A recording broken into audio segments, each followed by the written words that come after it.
Sa lang. Na ako ani atubangan sa akong tindahan lang. So nora na akong tinda lang. So na ko'y katbang dito lang. Mandari lang. Wala sila lang. Akong katbang lang.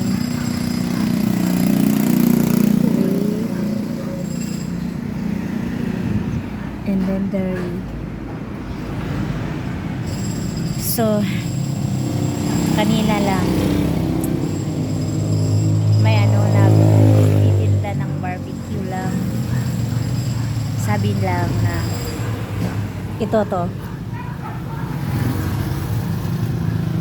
huhugasan ko raw to kasi yun ang sinundan ko ng salad niya. Sabi niya wag mo na lang yan itatapon, huhugasan mo lang yan kasi mahal. Nasaan ba talaga yung puso't konsensya niya nga ano akala niya sa akin? Yun, ang sarap insultuhin lang.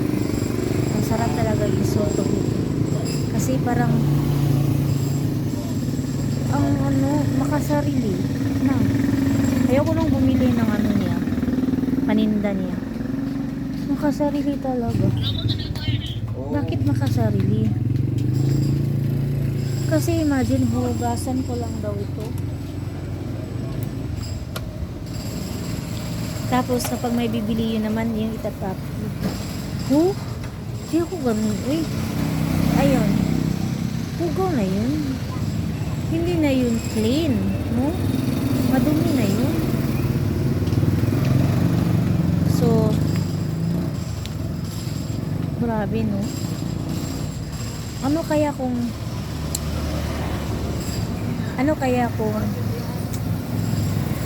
makahawak yun ng pera tapos alam niyang tanga yung isa, manglalamang yun for sure. Kasi ito lang magkano lang to, 30 pesos tapos ilan na 100 pieces na yun, tapos magwawais ka pa, manglamang ka pa. Paano na kaya kung malaki yung price? Ay nako, wag ganun lang. Maging fair po tayo sa mga customer kasi alam mo ilang bisis na akong nasayo yung panukli, ilang bisis na talaga lang. Pero alam mo, sinasabi talaga mamali ka ng pagsusukli ng business na, no? Kasi halimbawa 200 yung pera tapos yung nakuha is 175, so yung binigay kong sukli 175 instead to 25 na lang. Come on. So ilang business na yun lang ka, kaya wag tayong manglimbong, no? Yung mangdaya. Be fair. Kasi kung hindi natin ikakayaman yan, hindi natin ikakayaman yung pangdadaya,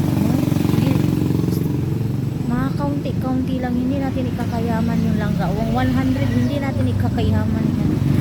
Kaya wag na lang